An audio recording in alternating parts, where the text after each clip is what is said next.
Bear with me.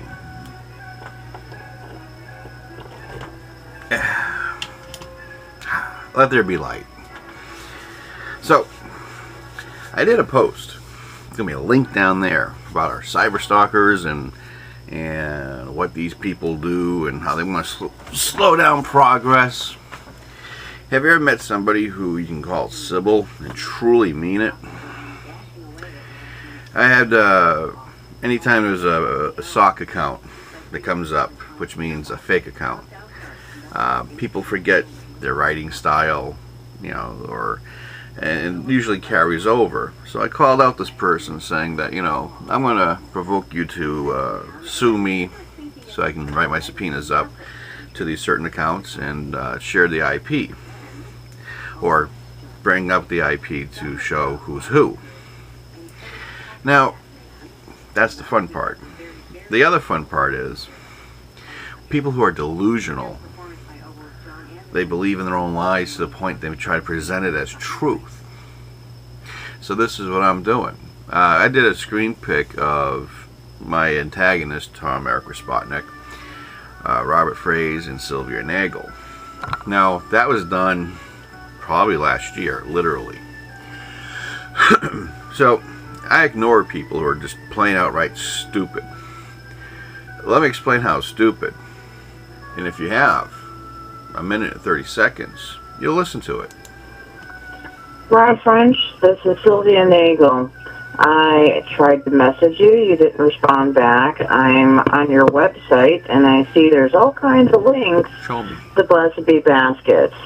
Now, if you don't take them down, I am going to file charges against stalking and harassment with the police, and we're going to have to start all over again with you. I don't know what is going on and what got a wild hair up your ass, but if you're not going to talk to me, then obviously nothing's going to get settled. So you have 24 hours to bring everything down. Anything related to the Blessed Be Baskets in my name, bring it down. And if you don't, by this time, in 24 hours from now, I will press charges. You've been warned. My number is 813-416-7835, and you do not have permission to post this on SoundCloud, or Tindeck, or any other network out there that you want to advertise the phone call like you have done in the past. If you do so, then you breach the contract that I have stated that I am against you doing so, and I will file suit on that as well.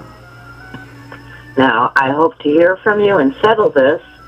Otherwise, I'll see you in Tampa, Florida. Bye-bye.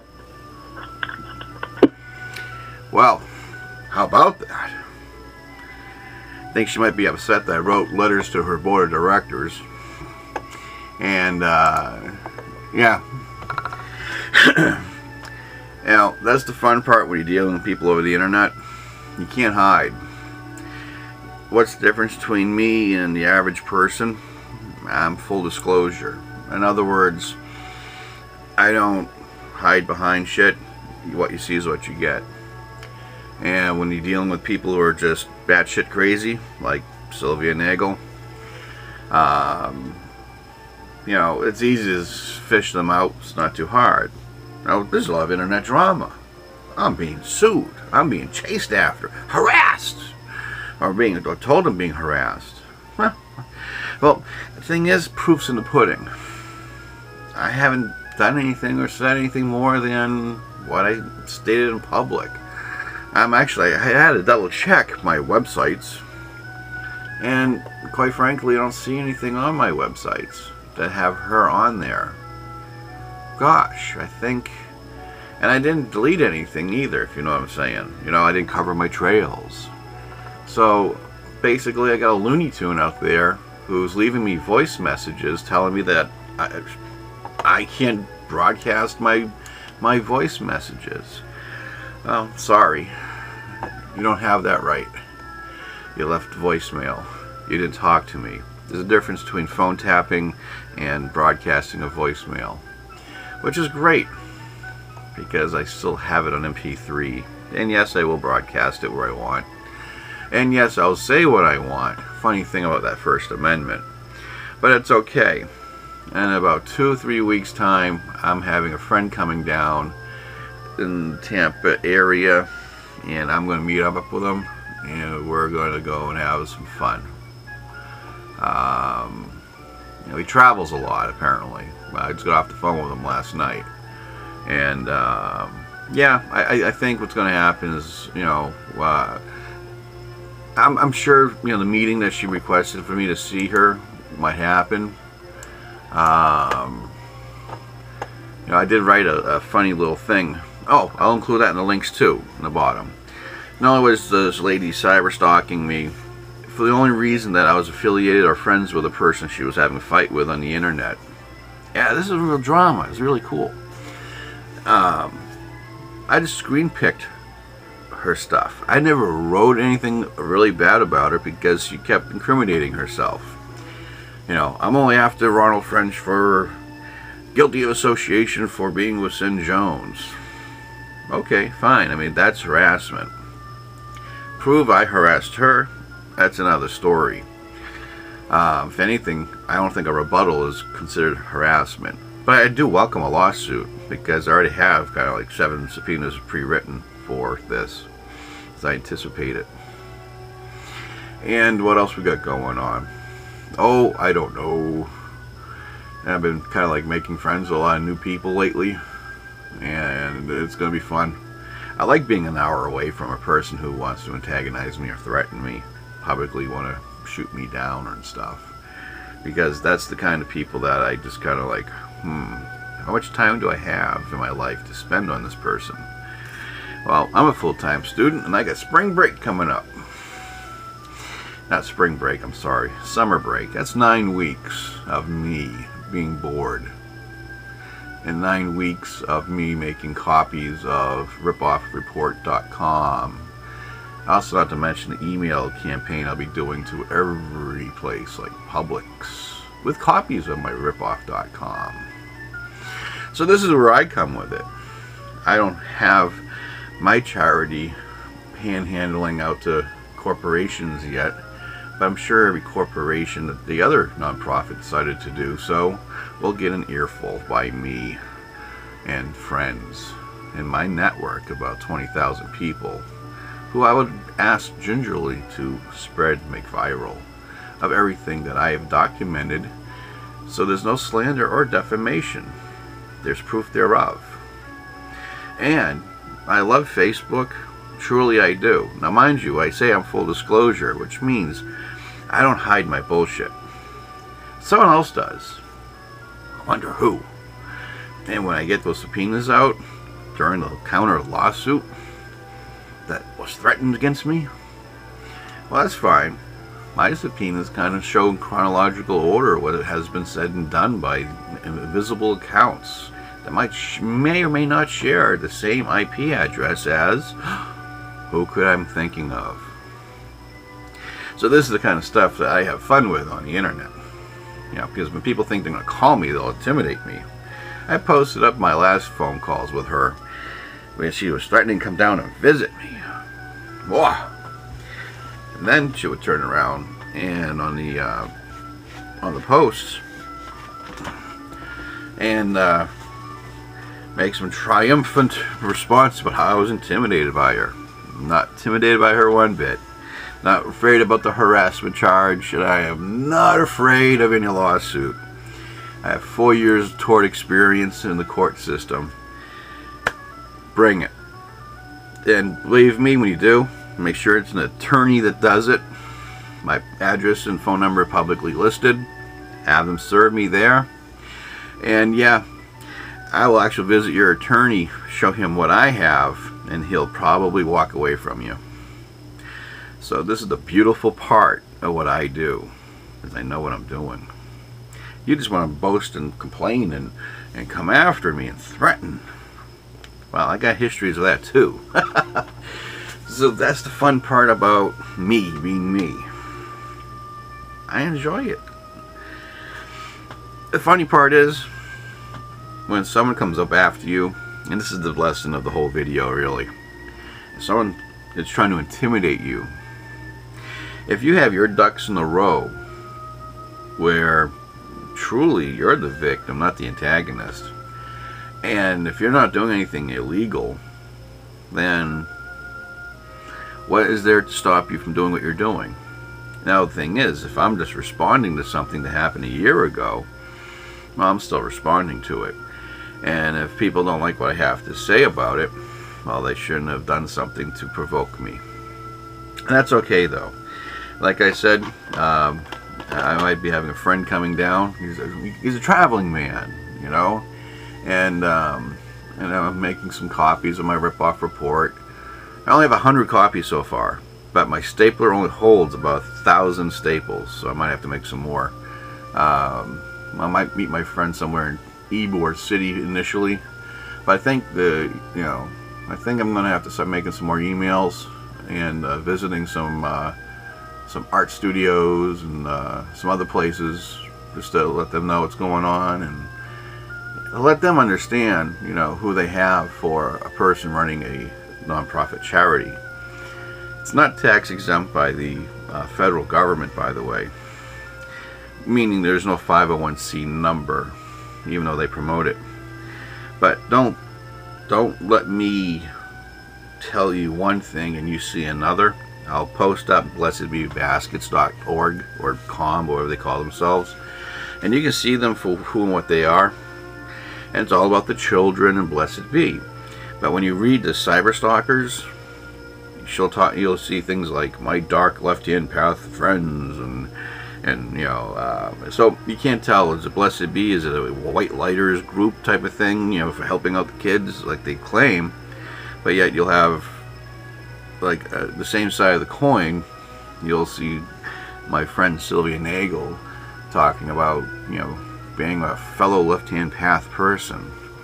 So if she's lying about her paradigm, for instance, what else is she lying about?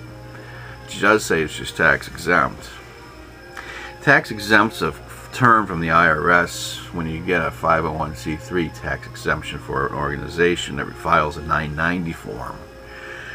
She's not that. She filed a non-profit corporation in the state of Florida. I did. That's why I know. And you can still run a non-profit. You just have to show the paperwork to the government, not to the public. That's the difference.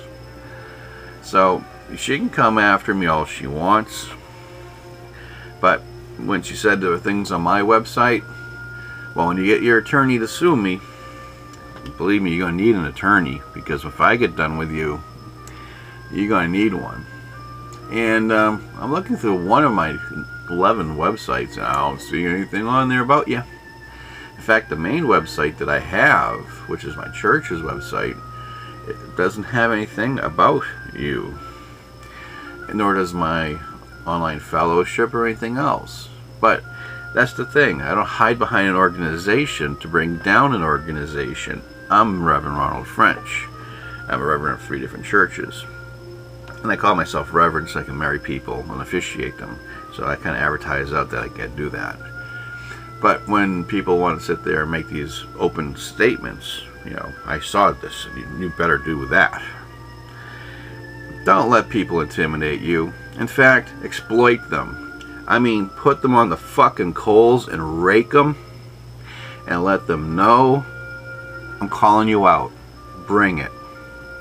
So enjoy the links in the bottom of this video. Don't let asshats intimidate you. And for all intents and purposes, let them come to you.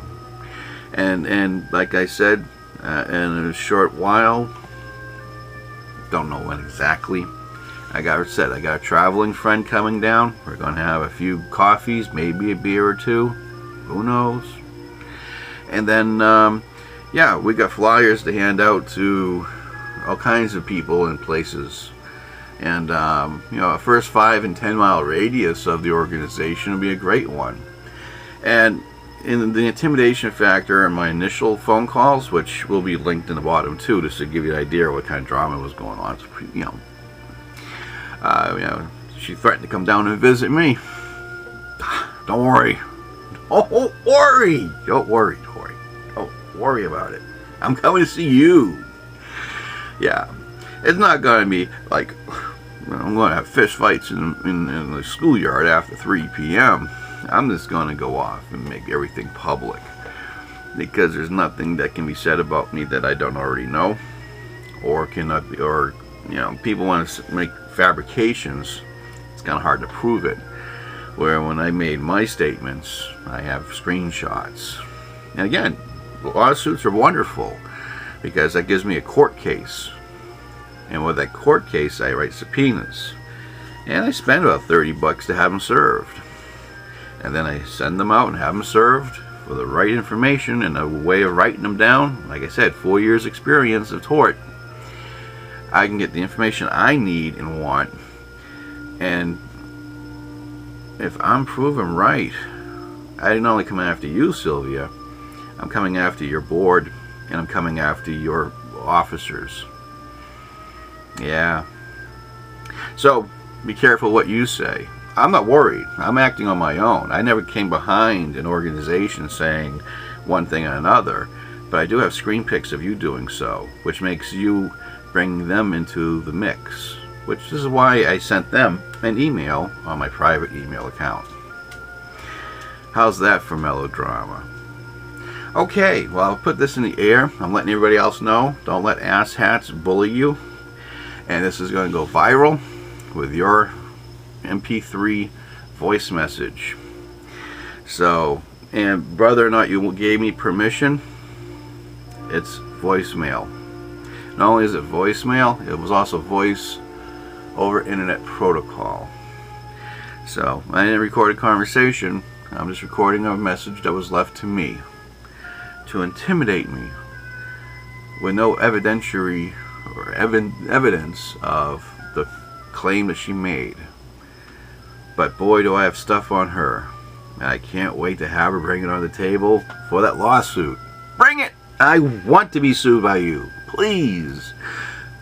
Oh, no. You gotta file harassment charges first. Make sure the police, the Tampa police, get this video.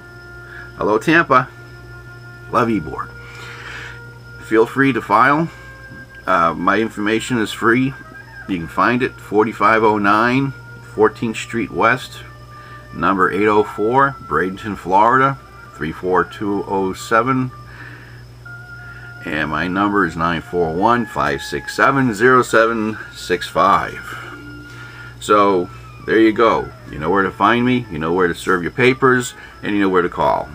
Well, you also know how to call Sylvia, because that was her phone number too. All right. So that's where it comes from. Am I going to stop what I'm doing? Prove what I'm doing first before you go off and make the accusation. I already made my blogs from a year ago on Sylvia Nagel and her way of doing things with people. And what she thinks she's doing is legal and official. Get your fucking PhD in law first before you open your goddamn mouth. And that's the funny part about the First Amendment. People think they know what they're talking about, present themselves in a way that they are official. Well, I'm calling you out. Make it official. I'll see you in court. Bye.